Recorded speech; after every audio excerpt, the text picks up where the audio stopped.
gabadha muslimada haddaysan guur ku sugnayn ama aan la qabin in badan waxay la mid tahay waxaan labis lahayn wiilkuna saasoo kaluu la mid yahay sida ilaahay tilmaamaya hunna libaasun lakum wa antum libaasun lahunna waayo waad asturaysaan idinkuna way idin asturayaan gabdhaha iyo wiilasha isqaba mid kasta ka kale labis buu u yahay haddaadan xaas lahayn yaa ku asturaya gabadhu mar allaala marka la guursado sababta loo yiri nikaaxa ha la iclaamiyo oo kor ha loo qaado oo masaajidada ha la geeyo oo nolol sharxan ha lagu sharxo meelaha aroosku ka dhacayo maxay tahay kii soo maraba inuu dhaho maxaa ka jira meesha guur baa ka jira yaa la guursanayaa hiblaayo waa khalaas way dhammaatay waa muxsinad qof kale oo u hanqaltaagaya ma jiro inta badan way badbaadaan gabdhaha guurka ku jira inta badan ma badbaadaan kuwa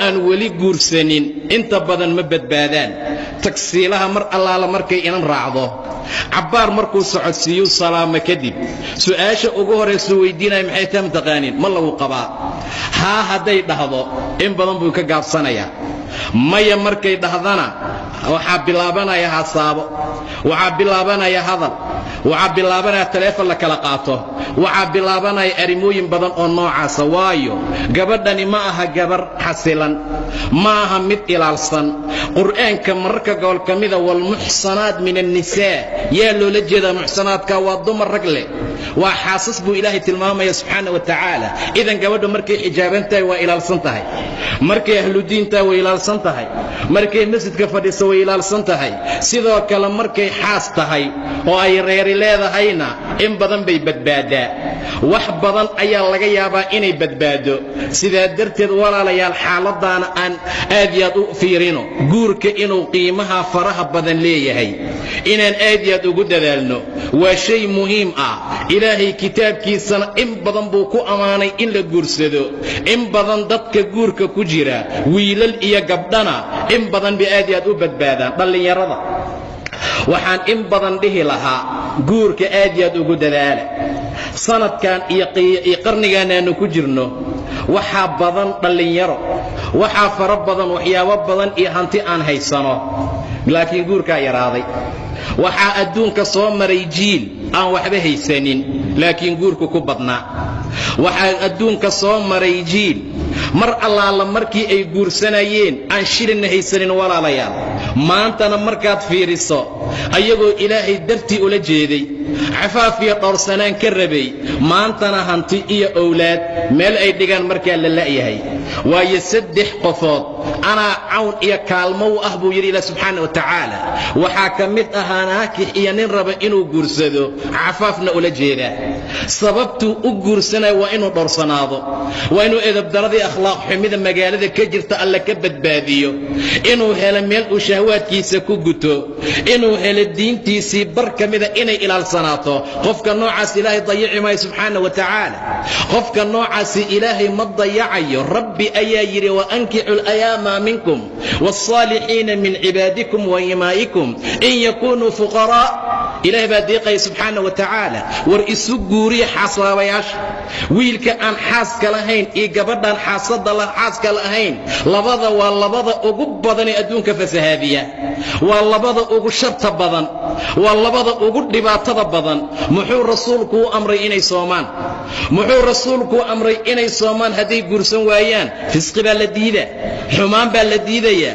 waxyaabo badan oo akhlaaq xumiye aadaab darro inay magaalada ka dhacdaa la diidaa iyo bulshada dhexdeeda sidaa darteed walaalayaal waa in marka hore qalbiga aad gashataan maxaan ku guursadaa maxaan haystaa maxaan siiyaa maxaa inta la leeyahay dhibaato fara badan baa imaanaysa maxaaba hala dhee haddii la ilaalsanaan lahaa waxbay ahaan lahayd mana guursanayo mana ku dadaalayo mana soomaayo indhiisana ilaalin maayo waxa la rabo maxay tahay marka akhlaaq xumaa loo socdaa edeb daraa loo socdaa xaaladda noocaas aan iska ilaalino Saciid ibn al-Musayyib gabadhiisii mar allaala markuu u guuriyo canugii ardayga ahaa ee masjidka nabiga wax ka baranayay macallin 2 dirham baan haystaa buu yiri wax kale oo aan haysta ma laha qaar baa wax u aruursan yihiina meel u yaalaan laakiin ay ku dhoofaan bay rabaan soo maa dhallinyarada agtarkooda labaan haystaa buu macallinkiisii wuu la hadlayaa kaalay soo dhowow halkaasaa la fadhiisiyaa loogu nikaaxiyey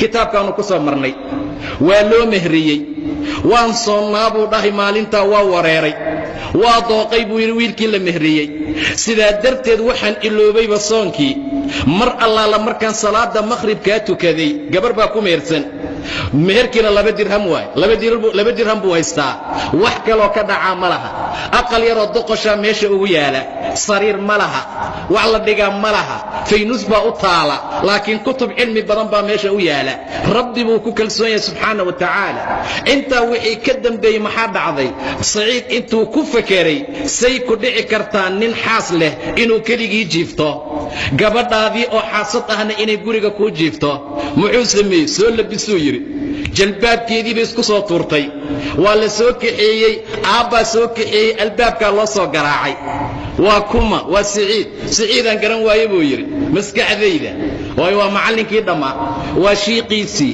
gabadhiisii buu u wadaa albaabka markaan ka furo meeshuu taagan yahay alla maxaa dhacay xaaskaagaan kuu wadaa waa yaxyaxay buu yidhi xabad muufii saliid baan ku afuraayoo meesha ii tiilay waxaa isdhahay gabadhii waxaa la yidhi gal calaa barakatillaah gal guriga ninkaaga walaalayaasee wax u socdeen fiiriya intaa maxaa laga cararayaa gabadha noocaasiis arooskeeda qiimo ma laha miya faajiradda maanta looga tumo oo kalaabyada iyo fanaaniinta taasaa qiimiye wanaag leh miya gabadha taabiciyadda ah cilmiga aabbeed xambaarsan khayrkii wanaagga leh mar allaala markii gabadha soo dhaqaaqday waxaan ka xishooday buu yidhi muufadii saliid inay aragto faynuustaa ka dhaqaajiyey marka hore say mugdi u noqoto waa soo cararay wixii baa dhinac u bixiyey xaaladahaas wax loo samayn jira walaalayaal niyad baa idinka maqan iyo iimaan xaqiiqda marka laysku sheego wax kasta waad haysataan wax lagu guursadana waad haysataan sidaa darteed niyad bir ah lala yimaado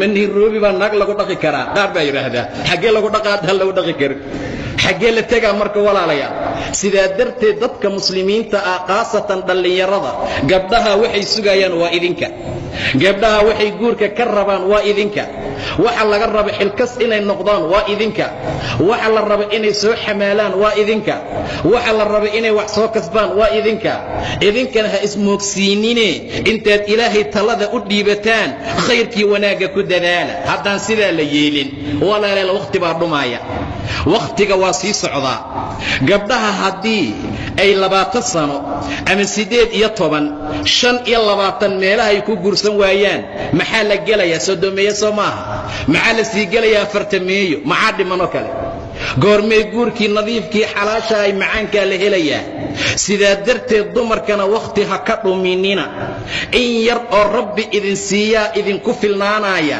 iimaan raasiqa la imaada daacad dhaba la imaada rabbi subxaana wa tacaala ku kalsoonaada khayrka iyo wanaagga ku dadaala faaxishadaa yaraanaysee meel is-istaaggaab yaraanaya xumaatadii waxyaabaha jira way yaraanayaan mar allaala markuu guurku bato khayrka iyo wanaaggaasaa la gaarayaa sidaa darteed caqabadaadka guurka dhallinyarada intaa markaan uga baxna caqabaadka guurka hortaagan waxa ugu weyn waa waxaan hadda tilmaannay waa iimaan la'aan waa qofkoon ilaahay ku kalsoonayn subxaana wa tacaala maxaan siinayaa meeqa sanaad jirtaa wax ku siin jiray meeqay jirtaa yaase quudin jiray ma waxaad iska dhigaysaa sidii wax adiga risqiga gacanta ku haya ma waxaad iska dhigaysaa gabadha risqigeedanaad gacanta ku hayso wixii alla kuu soo dhiibaad siinaysaa wixii ilaahay kuu soo dhiibay daacad ahow dadaalna sameey waxaad soo heshana ha ka qarsanin gabadha masaakiinta ah wax allaala waxaad soo hesha wax uga iibi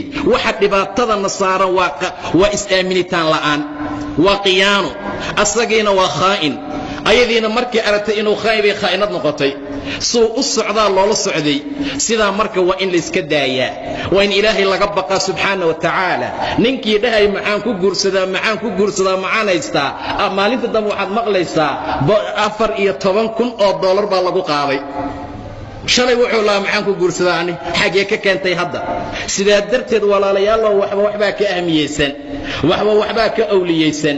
qofka muslimka ah diintiisa ilaalsanaanteedu waa guurka. qofka muslimkaa waxuu ku ilaalsanaan kara waa guurka. saa darteed qodobka ugu horeeya eena loogaga baahan yahay waa inaan iimaan iyo casiimo iyo go'aan iyo tala saarasho alleh oo adag aan la nimaadaa. waa midda koowaad. haddaan taa lala imaanin xeraan buu qofku ahaanayaa. midda labaad, caqabadaadka guurkeenna hortaagan ka mid ah in badan aan saarna dumarka gardarradee waa meherkoo qaali ah. meherka faraha badan dhallinyaradu way ka sheegteen walaalayaal. sidaa darteed rasuulka sala allahu calayhi wasalam inkastoo gabadha muslimadda ah wax allaala wixii ay doontay meher ka dhigan karto, haddana wuxuu ammaanay meherka yar. meherka aysarkee khafiifkee ugu fudud waa meherka ugu barakada badan. gabdhihii daxyar lagu guuriyey ilaahay baa baraka ku daray subxaana wa tacaala. kuwii faanba ha ka ahaatee intaas waayo dollar ah. intaa baan nahay xaaladeeda. maxaan dollar ka naqiinay markii hore? waxara iyo geel iyo lo' baa laysku mehrin jiray.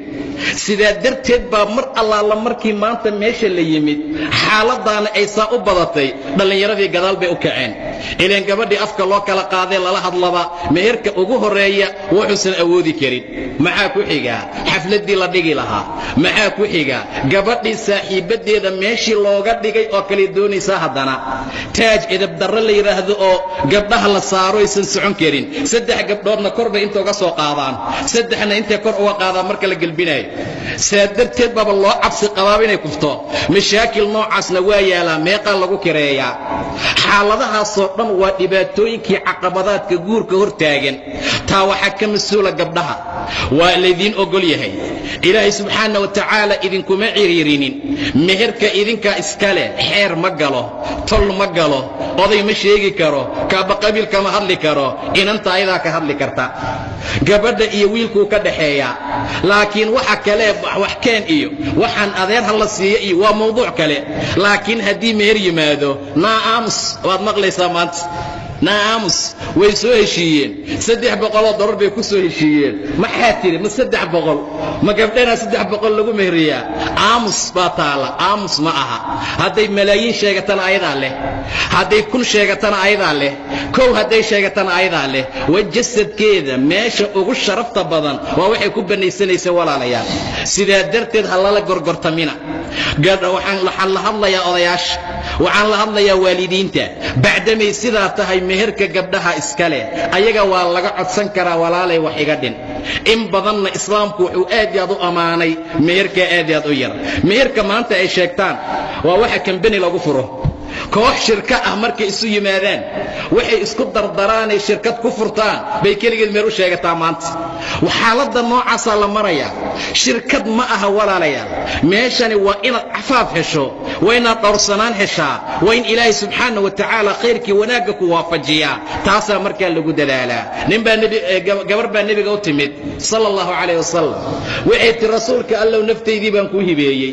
intuu saa u firiyo madaxa ka luxluxay. nin baa dhaa yaa rasuul allah haddaadan dankalayn ii guuri aniga. waa lagu kala tartamayaa. anii igu dar. muxuu meelku og yahay ninka? muxuu meelku og yahay? adaaba 345 lagu soo diraaye.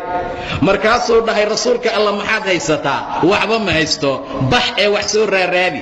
waa baxay, waa la sugaayey, waa soo laabtay. rasuulka alla wax ma soo helin. wax ma soo helin. haye orod wax soo raadi. walow khaatim min xadiid. waa faraati bir ah. faraati dahaba ma aha, faraati fidaa ma aha. waa khaatim walaalayaal. xadiid waayo bir. xataa keen gabadha la siiye khaatimkii xadiidkuu soo waayay. ninka wiilka kaga warrama. guurkiina waa rabaa. gabadha inuu gacanta ku dhigana waa rabaa. faraati birana ma haayo waxuu ku bixiyo. yaa rasuul allah haadaa izaari. macbistaa ma haystaa buu yidhi. go'an ma haystaa. war maxay ku falaysaa go'a? haddii ayada la siiyana adaa ka dharla. haddii adiga lagu siiyeyna wax ma haysata gabadhii. wuu iska fadhiistay. intuu dadaali kara waa dadaalay. intaad dadaali kartaan dadaala. tabari meeshay idi dhigto waa gooni. laakiin meeshaasaad fadhisaa. shukaansina dhaafi maysid, xumaanna dhaafi maysid, gabdha fiifirsna dhaafi maysid, mana gursanaysid. xaggee u socotaa marka? wuu iska fadhiistay ninkii ilaa majliskii ku dheeraaday. rasuulka sal alla alay wasalam wuxuu ku yidhi kaalay maada macaka min alqur'aan. war qur'aan ma taqaanaa?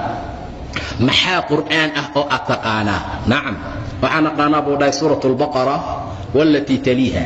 baqariya ala cimraan 286 aayado Soomaa baqara ala cimraan waa 200 aaya isku dar dusha ma ka taqaana oo dusha ma ka akhrin kartaa ha ya rasuulallah waa baqariya ala cimraan beeqa macallimiin baa nagu dhex jirta haddii la wareysto hadda wax guursaday malaha ilaa wax yar maahane 14 iyo boqolka suurad bay qalbiga ku hayaan suuratul baqara iyo midda ku xigtaan aqaana buu yiri riwaayadaha qaar waxay leeyihiin in allaala inta taqaano quraan baan kugu mehriyay qaar baa waxay dheen 20 aayadood bar inanta rasuulka sallallahu alayhi wasallam meher baa looga dhigay baraka ilaahay dhex yeelay niyada fiican xafaf buu rabaa noolsanaan buu rabaa adigana waxaad ku welgaartad rabtaa inta fiisaha kaaga soo baxay marka islaama laha wuxuu waxyaabaha ilaahay uu noo dhibaatooyinkii waxyaabaha ay noogu dhacayaan qof kasta danqaasoo wataa wax ilaahay dartiya maaha subxaanahu wa tacaala wallaahi hadday alle darti aan lahayd gabdhahaasoo dhan way asturnaan lahaayeen idinkoo dhanna cafaafiyo dhowrsanaan baa la heli lahaa waa in niyadda laysku furaa niyaddana la hagaajiyaa rabbina laga baqaa dumarkaas ilaahay looga cabsado subxaanahu wa tacaala idan meerka xaaladiisu waa sidaa caqabaadkuu ka mid yahay waan rajayn doonaa hadday muxaadaradu dhammaato in wax badan laga bedeli doono gabdhuhuna inay maqlayaan aad iyo aad baan u rajaynayaa meheradan aad qaalinaysaan walaalayaal dhibaatuu idiin yahay 30 bay ku tallaabsatay 35 bay maraysaa 40 bay u sii dhowdahay weli lama guursanin nin la'aanna maa habeen kastaa loo yimaadaa laakiin maxaa keenoo kalifay mar allaala markay afka kala furto iyo madaxa gacanta saartaa waxa la sheegay markaasuu meesha ka cararaya waa dhibaato aad iyo aad u weyn ta kale ee caqabaadka guurka ah ee hortaagan waa qabyaalada walaalayaal qabiilku wuxuu ka mid yahay waxyaabaha ugu dhibaatada badan wiil iyo gabar isdoona oo alla dartii isku doona qabiil isugu diidaa waxa casabiyada ah ee jaahilnimadii iyo wixii hore in laga baxo waa shay muhiim ah Abdurrahman ibn Auf walaashiisa ayuu qabay Bilal ibn Rawaha Zayd ninka lagu magacaabo Zaynab binti Jahsh waa Qurayshiyad walaalayaal Zayd waa adoon la xoreeyay waa nabiga in eedadii sallallahu alayhi wasallam mar allaala markuu walaalkeed u diiday inuu ku mehriyo wama kana limu'minin wala mu'mina idha qada Allah wa rasuluhu amran ay yakuna lahumul khiyaratu min amri balagu soo dajiyay wa man ya'si Allah wa rasulahu faqad dhalla dhalalan mubina waa u jeedaa sida lala hadlay rasuulka Allah waa ogolaaday kaalay buu yiri asaga ku xiray walaalayaal soo aftirsa lagu leeyahay maanta soo aftirso سواحيال الله اسمه قرسانو ما دتك ساتهين حالدينا مصامبا أرنت حتى كوربا دباتنا نوع عصد عضو ننعدينا انتان قبر سنو حمي ام حقيقي جرادو حمي أنا ما حمينا يا واميا سادرت ولا ليال أن أغانو يا أيها الناس إنا خلقناكم من ذكر وأنثى وجعلناكم شعوبا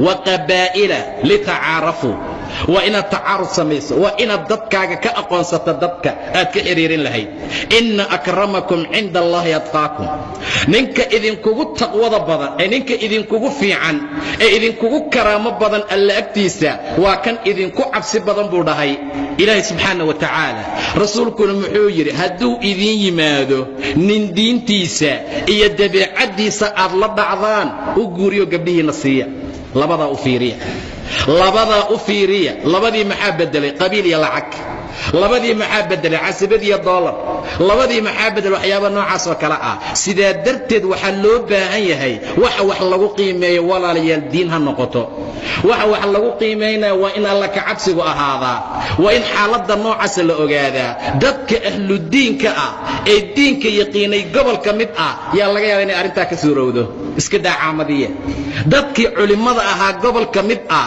ayaa laga yaabaa arinta inay ka suurowdo iska daacamadiya dadkii quraanka aqrinayay umada wacdinayay gobolka mid ah laga yaabaa in laga helo walaalayaal wama ubarri'u nafsi inna an-nafsa la'amaratun bis-suu sida darteed qof kasta oo muslim ah dhaga wax lagu maqlana leh waa inuu qodobka iska ilaaliyaa diin ma leeyahay dabeecad ma leeyahay wax ma dhaqi karaa bari hadday isqabtaan war ma ka maqli karaa oo ma celin kartaa diin lama leeyahay oo salaad la'aan miyuu ku joogayaa guriga xaaladda noocaas ah loo fiiriyo taasa khayrkii wanaagu ku jira taasa rabbi agtiisa cizi karaama looga gaarayaa sheekha kitaabka aqrinaya marabta iimaankiisa inaad ogaato adoo tolkiisa aaneen gabartiisa doono markaas aad ogaanaysaa naagtaada ma rabtaa iimaankeeda inaad ogaato minyaro la qaado markaasaad ogaanaysaa heerkay xaaladdu tahay marka xaaladaha noocaasoo dhan waxaa qofku khayr iyo wanaag ku gaaraa waxay tahay waa marka ilaahay aayaadkiisa lagu dhaqmo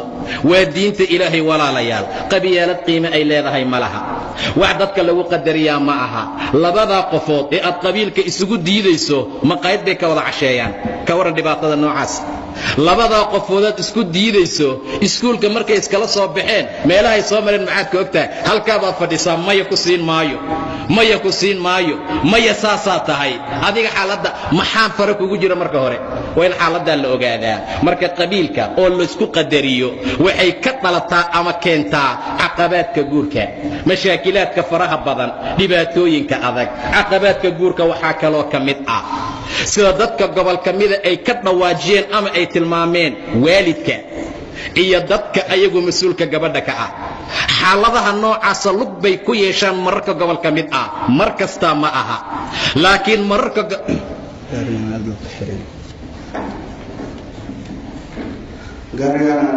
KBU 938B forma meesha ka qaado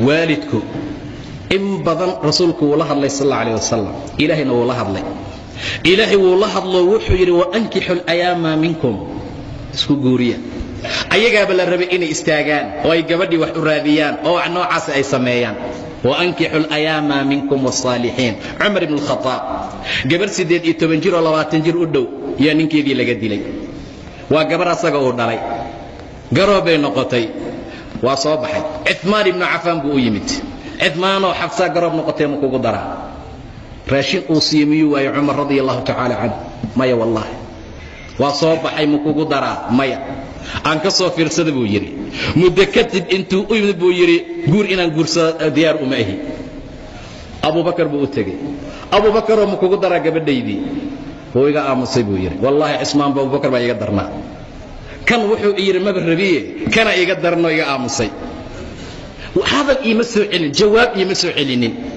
cabaar markii la joogaa nabiga ii soo doontay sallallahu alayhi wasallam saacadu la raadinay gabadhiisa muxuu ilaahay kugu abaal mariyay khayru khalqila inuu guursado rasuulka sallallahu alayhi wasallam Usmaan Ali Abu Bakar meelaasuu ka reedaa khayr buu raadinay ilaahay baa waafajinay subhanahu wa ta'ala haddaad khayr raadisaa Allah idin waafajinay haquusanina walaalayaal nabi Muhammad muxuu yiri nabi Muhammad mar Allah markii Uthman uu u tagay Uthmanna waxaad ku dartaa gabar xafsa ka khayr badan waa mukaltum waa gabadha nabiga sallallahu alayhi wasallam Uthmanna waxaad xafsan waxaad ku dartaa nin Uthman ka khayr badan waa rasuulka sallallahu alayhi wasallam Abu Bakar markaasuu ii yimid Umar raali ahaw waxaan u maleeynaa inaad iga xanaaqday markaad gabadhaadii bandhigtoon jawaabta ku siin waaye ha maxaan kugu xanaaqi waaye buu yiri nin dhan gabadhayda ku garaamiyay dhahay ku siinay nabi Muhammad oo hadal haayaan maqlaay buu yiri nabi Muhammad oo dhahay ana guursan doona xafsa ayaan maqlaayay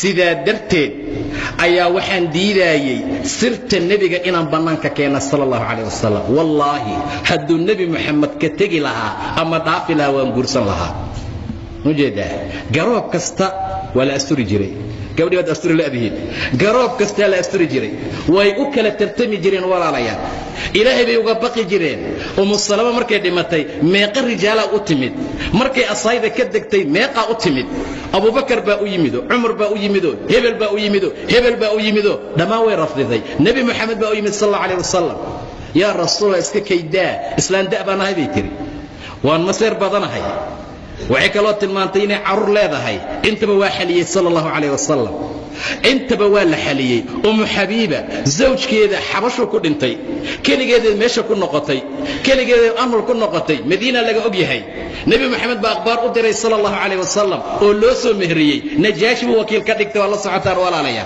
kuwii banaanka iska badaaye shanta idin ku meeraysan ya tabaru laadii baat dhalinyaroy ilaahay ka cabsada subxaana wa tacaala xaaladda waalidku aad iyo aad bay u dhib badan tahay mashaakil adag haddii aysan u hoggaansamin amarka alle subxaana wa tacaala dhallinyaro badan baa cawanaysaa waan doontay waa la ii soo diiday yaa kuu diiday aabbe yaa kuu diiday hooyo yaa kuu diiday adeer wakhti wax laysku diidaa lama joogo xilli baa laguu diidi karaa haddaadan wax dhaqan karin yaa gabadhiis ku siisanaya haddaadan diin lahayn waa laguu diidan karaa haddaadan akhlaaq lahayn waa laguu diidi karaa sidaa darteed baa waxaa la rabaa in raggu ay hagaagaan markaad nin fiican tahay oo toosan oo adaab leh oo akhlaaq leh oo rabbigii subxaana wa tacaala ka baqaaya waalidka aad niyad fiican ku hortagto yaa kuu diidaya dhalinyada gobol ka mid ah waxay ku socdaan qaab aan wanaagsanayn waxay rabaan in gabdho intaas la soo koriyo iskuul la soo waxbana haysanin akhlaaq fiicanna aan lahayn shacaar islaamina aan ka muuqin gabadha la siiyo yaa ku siinaya saasay jeegada ugu jaran tahay jeegada saa ugu jaran mar allaala markuu aabuu arka buu ka cuudabilaysanayaa nin noocaas maa la siinayaa marka gabar marka waa in shacaar islaamiya kaa muuqdaa waa in ahludiin aad ahaataa waa in khayr iyo wanaag iyo diin aad ku socotaa waa in awaamirta ilaahay aad fulisaa waa inaad noqoto xataa qofka markuu noocaasoo yahay inta badan looma fiiriyo xoolaha inta badan waxaa dhici karta aabbuu inuu kabo inta badan waa suuragal marka walaalayaalow yaanan isku darsanin xoolo la'aan iyo akhlaaq xumo iyo diin xumo waa dhibaato aad iyo aad u weyn waa dhibaatada midda ugu daran rasuulka sallallahu alayhi wasallam waalidka waa ula hadlay wuxuuna kula hadlay aayada wuxuu kaloo kula hadlay ila subxaana wa tacaala nabigiisa ee uu yiri hadiiba idii yimaado nin diin leh dabeecadna leh diinta keligeed waa lagu kaaftoomi waayey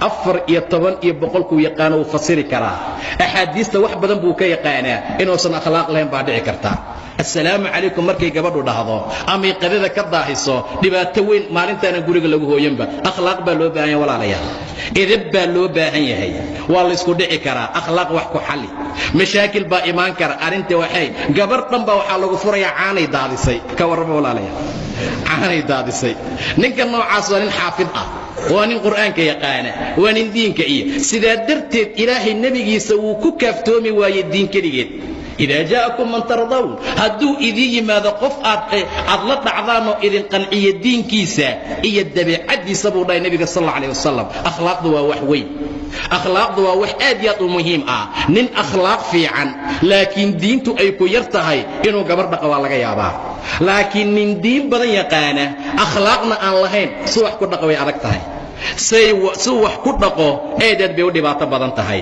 idan waalidiinta in badan waxaan kula dardaarmi lahaa oo aan kula hadli lahaa oo aan u soo jeedin lahaa waxa diidmada la yiraahdo marbay idin daw tahay idinna fiican tahay laakiin mararka gobol ka mid ah waxyaabaha aad wax ku diidaysaan ka fiirsada waxyaabaha wax lagu diido waxyaabo aan ahayn ha samaynina rasuulku wuxuu yiri haddaad saas yeeli weysaan adduunkoo dhan fitna iyo fasaad baa camimi doona fasaad baa imaan doona maxay dhalinyaradu la cararan gabdhaha marka gobol ka mid ah maxaa kalifa inay dhibaato fara badan timaado maxaa kalifa gabar caabal la mehriyey habeen dambe inay dhasho walaalayaal maxaa kalifay gabar uur qabta in la mehriyo waxyaabaha ka socda magaalada iyo adduunkaba darafyadiisa markaad fiirsaa waa la tacajubaysaa soo fasaadkii nabiga tilmaamay ma sallallahu alayhi wasallam gabar inta la galbiyey habeen tagaasidii la isdaba dhigay woonka saa u yeerinaya waa markii dambe ninkii gabadha arooska waday waxaa lagu amray isbitaalka ku leexiyo fool baa qabatay waxa dhaha bal waayahe foolaaba qabatayba waxaa loo sii wadaa waxo fasaadka la tilmaamayo laga cararayo walaalayaal kaas waa waalidiinay in badan ilaahay ka baqa subxaanahu wa tacaala gabdhihiina rabbi uga cabsada laydinma diidana meel aan fiicnayn inaad u diidaan oo waad u diidi kartaan laakiin qof allaala qofkaad aragtaan inuu wax dhaqanaayo inuu caqli leeyahay inay waxoogaa uu haysto ha u diidina faadima binti qays baa ka degtay asayli rasuulkaa dhahay mar aan dhahay ciddadii markaad ku erkay kuu dhammaatay isoo ogeysii buu yidhi nebiga markay u timid beeti rasuulka allow ciddadiina way iga go'day abu jahmina waa isoo doontay mucaawiya ibn abi sufyaan wuu isoo doontay maxaan sameeyaa labadaba ha guursan buu dhahay sallallahu alayhi wasallam labadaba dhaaf ninka lagu magacaabo mucaawiya sucluuk lacag ma haysto wax ma haysto teeda kale markaad intaad aabbo hor tagto xataa caqli baa loo baahan dhalinyare wuxuu ku leeyahay waxaan haysta bal gabadhaadan isii وحناقيا أبيه hadal baa jira lagu hadlo. xalay baan idin tilmaamay khibradda ku yar dhalinyarada badankooda. waxyaaba la sameeyaa, arrimooyin baa la maareeyaa, arrimooyin baa la isku keenaa. maxaad haysataa? shilin ma haysto. ilaahay baa yidhi ina allaha huwa arrasaaq baa meeshii la taagan tahay. ilaahay waa yidhi, laakiin rasuulka fiiri sala allahu calayh wasalam, ninkan waa sucluug, wax ma haysto. maxaad haysataa? $1,000 baan haystaa. waa wax macquul ah. $500 baan haystaa. $600 gabadha dahabaa loogu gada. ha lagu soo diidaan aragne. gurigayga waa diyaar dheh, ha lagu soo diidee. sucluug waa ninkan lacag ma haysto. ilaahay baa yidhi an tabtaquu biamwaalikum, inaad xoolina ku dalbataan. 20 sano iyo 30 sano la soo koriyey. waxbarasho hooya caana suuqa ku gedi jirta, wax lagu soo baray. haddaad ka xadda ka waran, haddaad wax kale ka samaysa ka waran, xataa wax un kaga farxi. wax haddaad haysan hadal macaan baa loo baahaya. hadal macaana ladinkama haysto, jeeb fiicana ladinkama haysto. wax laynagu dheefayaaba jirinba. marka sidaa darteed ilaahi subxaana wa tacaala ha looga baqo, khayrkii wanaaggan aad ha loogu dadaalo. marka waalidka rasuulka sal allahu calayh wasalam xaaladaasuu u tilmaamay. gabadhiina wuxuu ku yidhi kaasi saa waay. yaa soo haray? waxaa soo haray Abu Jahm. waa safar badan yahay. qola ku fasirtay xadiidka, qola waxay dhaheen wuu naagatun badan yahay. dumarkana ma jecla nimanka naagaha garaaca. saa darteed baa wuxuu yidhi kaanaha guursan, waxaad guursataa Usaama ibnu Zayd. wiil addoomeed buu ahaa bay tiri. ma jeclaysanin, laakiin amarka nebi baan qaatay. ilaahay baa khayr badan iiga dhigay subxaana wa tacaala. amarka ilaahay haddaan qaadanay kan nebiga aad baa loo barwaaqoobayaa. khayr iyo wanaagna waa la helayaa. dhallinyarada waxaan dhihi lahaa ilaahay aad uga cabsada. casmi iyo casiimiyi go'aan la imaada, asbaabna la imaada. intaa wixii ka dambeeya gabdhaad helaysaan insha allahu tacaala. gabdho waxaan dhihi lahaa $5,000 iyo $100,000 iyo $10,000 iyo $20,000 ka soo dego. waxoogaa bal meel fiican idinkuna imaada. insha allah wax badan baan ducayn doonaa inuu furiinku idinku yaraado. xalay baanu tilmaanno waxay leedahay tiri, ama gabdho ay leeyihiin, beri markuu i furo ayaan suuqa ku geli doonaa. waana runteed markaad fiiriso. markaad laba ka dhasho oo aad dhaadanaa iga tag, gurigiinaysan ku noqon karin, adigay kuu soo go'day. waalidkii shalay yidhi ka ha guursanin oo dartaa ay u soo raacday, oo intay adeer iyo awowe ka soo wareegata lagu soo raacsiiyey. shalay keligeed bay ahayd. mid dhabarkay ku wadaa, midna calooshuu ku jiraa, midna gacantay ka wadaa. gurigeedii bay ku laabatay. way u baahantaha waxay soo hoggasho soo maaha in lagaa qaado waad mudan tahay. marka bacdamaa saas ay tahay, idinkiina ilaah subxaana wa tacaala uga baqa gabdhihii. gabdhahana in badan rabbi subxaana wa tacaala ha ka cabsadaanaano khayr fara badan oo wanaagsan ha lagu dadaalo.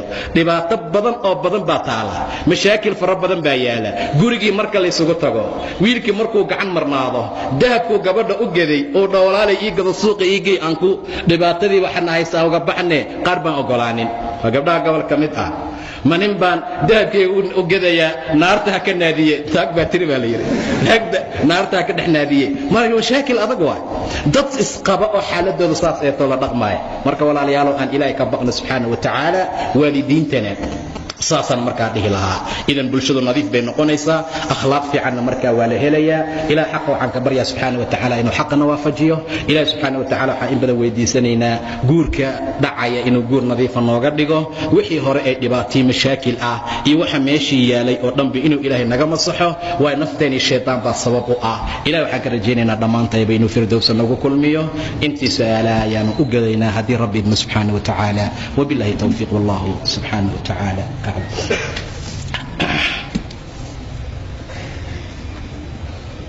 sheekh salaan kadib ilaahay ha ku xafido. waxaan muddo wada soconay gabar, waana heshiinay. waalidkeed baan u tegey, wayna ii diideen. waata hadda tilmaamaynay. sababtoo ah 2 gabdhood oo uu dhalay baa hadda ka hor 2 wiil oo aan isku famil ahayn intuu ku daray soo xumeeyey, welibana soo furay. sidaas darteed buuna iigu diidan yahay. sheekhu maxaa sameeyaa? waa dhibaato aad iyo aad u weyn. 2 wiil oo familkiisii ah yaa 2 gabdhood oo walaalo ah xumeeyey. tii saddexaad waxay rabaan inay ku darsadaan. marka horta arrinta markay meeshaa gaarto, waxa dhaqmaya ilaah baa garanaya subxaana wa tacaala. aabbahana mar walba waxaa habboon inuu fiiriyo qof walba diinkiisa. furiinka sidiisaba diinta islaamka qabta. saxaabiyaad baa la furay, gabdha ah. rag saxaabiyiin baa wax furay. intaasoo dhan way jirtay. marka asbaabta lagugu diiday haddii laga baqaayo inaad xumayso oo cabsi keliya ay tahay, ilaah baa qaybka yaqaana subxaana wa tacaala. in laguu diida ma ahayn. laakiin haddii uu kaa dareemay inaad jidkii ku sii socoto, xaaladda noocaas ilahay baa yaqaan mar walba. laakiin aabbaa waxaan dhihi lahayn inuu isaga ogolaado. waxaa dhici karta labadii la xumeeyey abaalgud inuu ilahay uga dhiga subxaana wa tacaala. ninkaani ninkii fiicnaa ee reerku ku degi lahaa, asaga iyo hooyo xataa wax qaban lahaa inuu ka dhigo. marka insha allahu tacaala aabba hadduuna maqlaayana waxaan dhahaynaa insha allahu tacaala bal iska sii, haddaan diin iyo dabeecad lagu dhaliilaynin. marka insha allahu tacaala kuu soo ducaynaynaa in lagu ogolaado. hooyadii ayaan ka dhaqmi la'ahay bay tiri gabadhan. ninkayga mar walibana waa igu dirtaa oo waxay dhahdaa iska soo fur. anigana ninkayga waa rabaa, maxaad igula tali shiiqow? waa dhibaatooyinka dhexay ka mid tahay. hooyooyinka in badan waxaan ilaahay uga baryaa inuu ilaahay ay ka cabsadaa subxaana wa tacaala. arrin noocaana way dhacdaa, ninkana way ka dhacdaa, naagtuna way ka dhacdaa. hadda kahor annagoo sacuudiga joognaa, nin shiiqoo caalim ah muxaadaro qabanaya, su-aal noocaana la weydiiyey. ninbaa wuxuu u soo qoray, uu yidhi naagtaydii ani waan isjecelnahay, si fiicanna waan u dhaqdaa, wax dhibaata nagama dhex dhaclan, ee waxaan ka dhaqan la ahay hooyadeed. maxaan sameeyaa? waa hooyadeeda guriga ka ceeri lama dhihi karo, waa mashaakil. ilaan hooyaan ceyrina gabadhaan haysanaa caqli ma aha. aad buu u aamusay, cabbaar buu shiiqu aamusnaa. markii dambe wuxuu yidhi kam cumraha, meeqa jir waay? kaasuu laa taqriiban 80 85 meelaha waay. khal yaa satamad wey, way dhiman doontaaye iskada.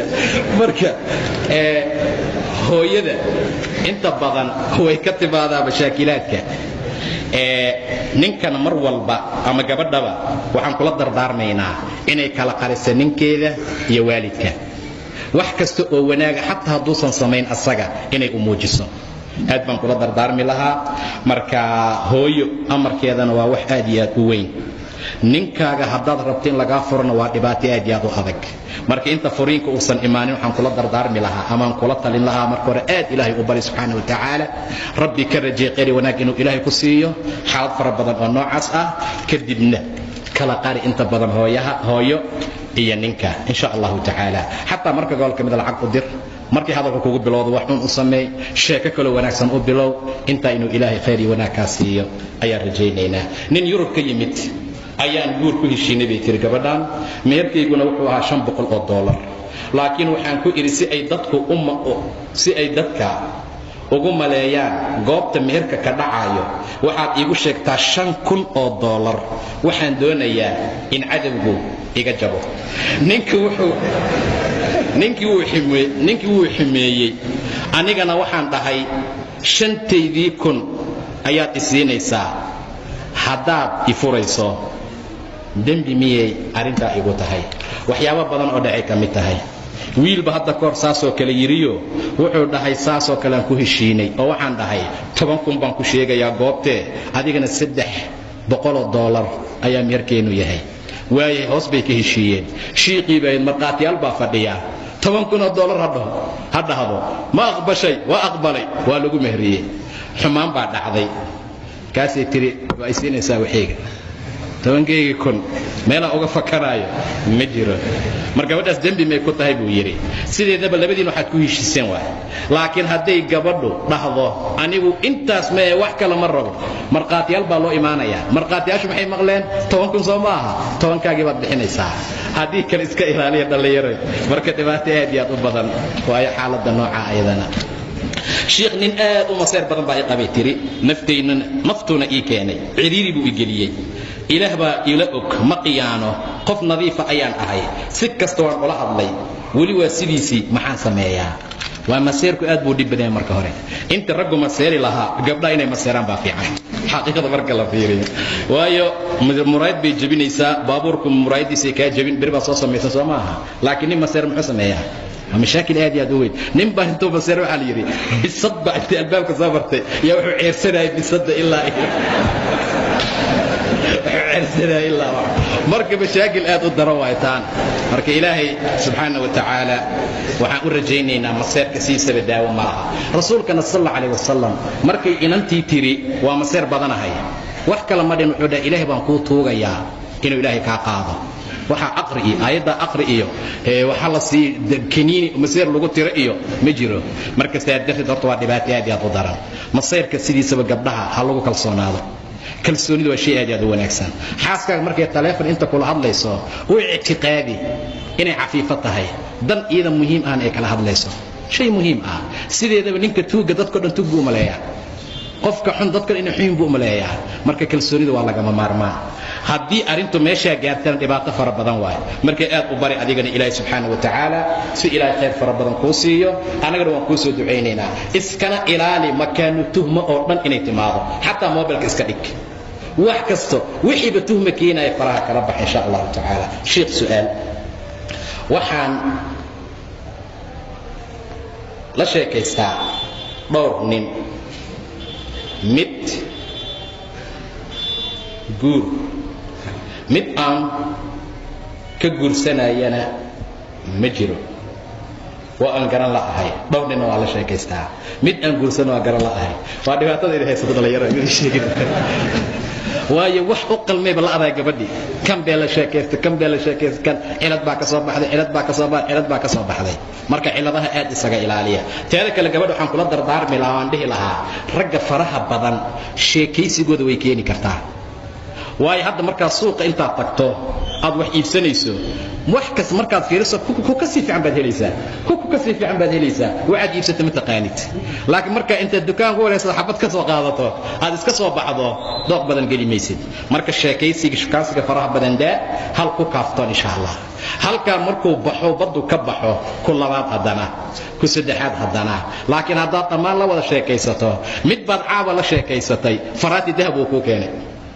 beri baad ku kala sheekaysatay silsilad dheer buu ku keenay ku kala la sheekaysatay taqab dhan buu ku keenay kee baxsanaysaa marka waa la iska lawaynaya insha Allah ta'ala marka ku gaabso hal markuu ka baxa ka kale saa marka samee insha Allah ta'ala ilaahay waxaan ku soo duceynaa inuu khayrkii wanaaga ku waafajiyo ilaahay idinkii waxaan kala tagnay buu yiri gabar sababtuna waxa lahaa waalidka soo dambi kuma laha arintaasi haddii aad kala tagteenba hadda wax kale isku soo noqdo malaha iska cafi insha Allah ta'ala way xanuun badan tahay dhalinyaradu aad bay u habaara waalidiinta haddii laga furo iyo haddii loo diido marka dhib malaha haddii waalidka hadda aan ka hadlaynay sababta inta badan way ka timaadaa laakiin haddii waalidku uu wax yiraahdaan Soomaalida gabar lama guursadee waalidkeed baa la guursadaa haddii waalidku wanaagsan yihiin gabadhu haddii caroota xataa gaala soo garaacaya dhaqsanaadta guriga ninkaaga la leeyahay laakiin meeshii laga soo canaanan laaba haddii lagaaga taagan yahay dhibkeeda ay leedahay marka insha Allah ta'ala haddii aad kala tagteen dambigoodan iska daa iskana cafiskaas ilaahay bedel khayr qabo kugu siinaya insha Allah ta'ala taa markaa sameey sheekhow nin muslim aan ahayn ayaa wuxuu ka dhahay haddaan adi ku guursado diinta islaamka ayaan soo gelayaa diintu maxay ka qabtaa dhibaatooyinka ugu waaweyn meesha naga yimaadaan waa meeshan gabar baa waxay la sheekaysanaysaa ninaan muslim ahayn xaqiiqda marka gobol ka mid ah cabbaar markay sheekaystaan buu guur ku soo qaadaa xeelada gaal baa tahay aan soo islaama buu leeyahay sama soo helo doonayaa وكذبي بين روح وحبا كجيرين سادرتي اديغي سي wax islaaminaysa hadda kor waa idin sheegana Djibouti aanu jooga ya habeen saaq dhax gabadhii imaatay laba gabdhood baa isla socdeen sheekhu waxa rubay tiri nin Faransiis ah ayaan soo islaamiyay ida soo islaamisay guurna waa isku la taaganahay marka sidee loo gudayaa illa gudaa rabaa sidee loo gudaa beeqa balaayiin oo muslimiin oo gudubha joogta dadka weyda haddii hadda la gudo soo ku bogsan doon ilaahay baa garanaya walaalayaal baa istaaga deysaan xaaladda soo noqonaysa marka mashaakil adag waa gabdhaha muslimaadka ah waxaan kala dardaarmayaa shaqooyinkan waa shaqo idinka sareysa mar allaala markuu qofku islaamayo waa inuu u soo islaamo ilaahay diintiisa jecel u jeclaaday walaga ma maarmaa hadduu adi ku soo islaamo faa'iido ma laha hadduu maanta kuu soo islaam beri buu ka noqonayaa. sidaa darteed gabdhaha in badan bay guursadaan ragga noocaas oo kale ah, ama halkaan ha joogaano ama dibadaha Yurub meelaha ha joogaano. waa in badan. hadda kor waxaa nala ka wacay meel halabari baa jiray, waa iska weydiin jiray mararka gobol ka mida meeshii wax jiro, waxaan dhihi jiray maxaa qabtiin, maanba weydiinno waa iska tegey. markaan qadayna la yidhaahyo gabadhii wiilka la su'aal loo duceeyo, hooyaa loo duceynayaa gabadhaydii nin jarmalaa guursaday buu yidhi, inaa ismataji wax yara ii dhinna wuxuu ku faraxsan yahay oo aan qur'aan u akhrinaynaa nin gaaloo guursaday. macnaha waa heerka aan marayna marka la gaaro, marka la fiiriyo walaalayaal, marka waa dhibaato aad iyo aad u weyn. gabadhan waxaan leenahay faraha kala bax arrintan, ninkan guurkiisana jooji sidiisana. waan soo islaamaya, hadduu soo islaamaya islaamkii culimmada u keen, ayaga iyo asaga kala hadlaaya. marka adigana guurka waad uga baxaysaa, waxna ma dheh ku soo qaadaysid, waayo meel ma jiro, niyad baa la fiiriyaa. innama alacmaalu binniyaat.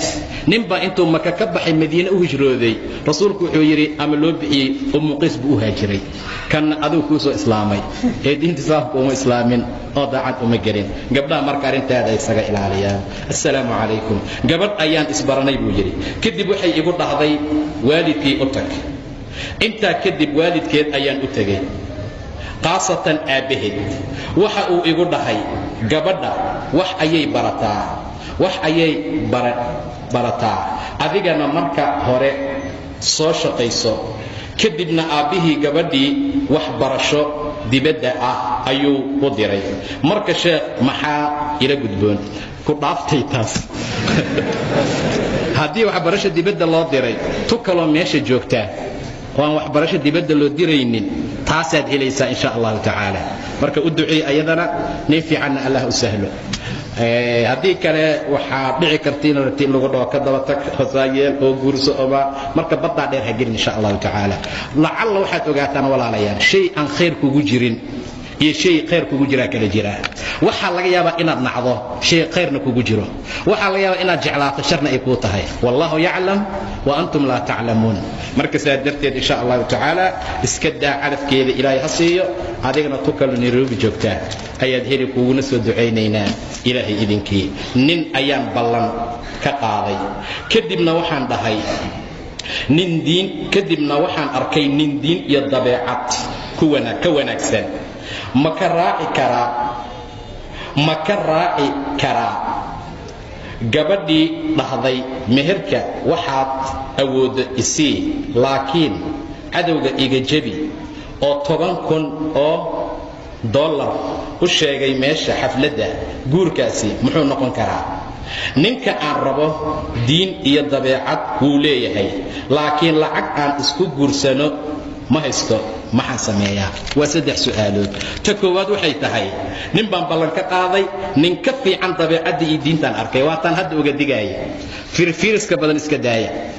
midkaan haddaad raacdana waxaad helaysaa koo kaloo ka sii diin iyo dabeecad badan. maka tegay haddana ka kalama aadaysaa, haddana waxaad helaysaa koo ka sii diin iyo dabeecad fiican. marka sidaa darteed diinta iyo dabeecaddu qofba ilaahay qayb buu siiyey. saad la socotaan nin dabeecaddiisu ay yar tahay, diintiisuna ay yar tahay, oo naag si fiican u dhaqanayaa jira, ilaa haddaysan weligood isku dhicin, carruurna u haysa, isna jecel.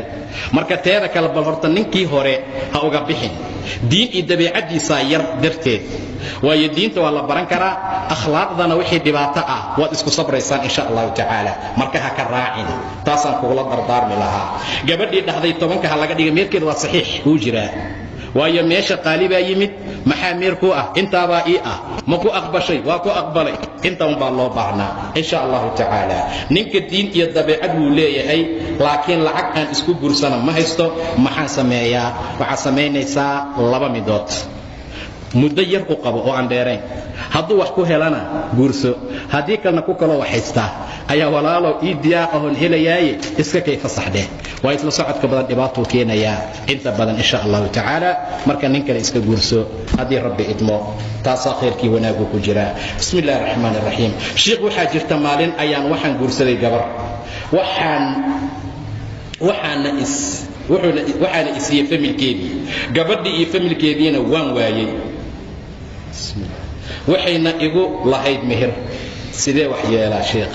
hadaaba dhibanbe gabartii dhan baa balla'dahayba maxaa meeri waxyaabo kala keenahaya marka bal waa la baafinaa insha allahu tacaala nolol iyo geeri waxay markaa ku sugan tahay waa la ogaanayaa meherkaaga iska sii hayso insha allah ilaa laga xalinaayo arrintiina si fiican loo ogaanayo laga yaabo in laskaga fasaqayba waxba meesha ku oolin laga yaabo inay ilmo kala dhalaysaba laga yaabo inay nin kale hadda lagu darayba waxaas oo waa suuragal marka insha Allah ilaa xal fiican laga helayo u kaadi iskana sabar dulqaado dalan soo socodsi insha Allah ta'ala assalamu alaykum marka hore sheeqo waan ku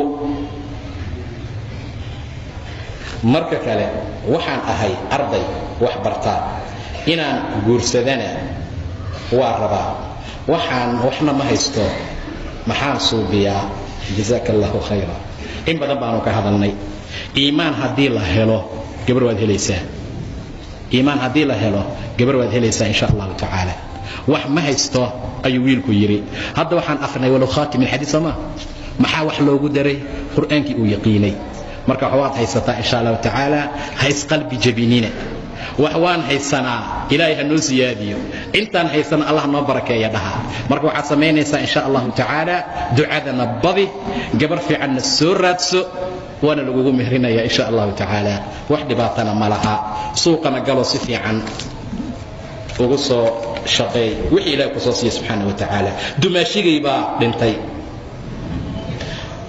wax caruur ahna kama tagin markuu dardaarmayay buu